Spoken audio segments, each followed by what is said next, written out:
মাঠের ক্রিকেটের সময়টা ভালো যাচ্ছে না বাংলাদেশ দলের।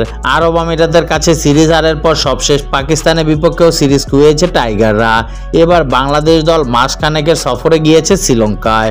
লঙ্কা সফরে শুরুতে 2 টেস্ট খেলবে বাংলাদেশ।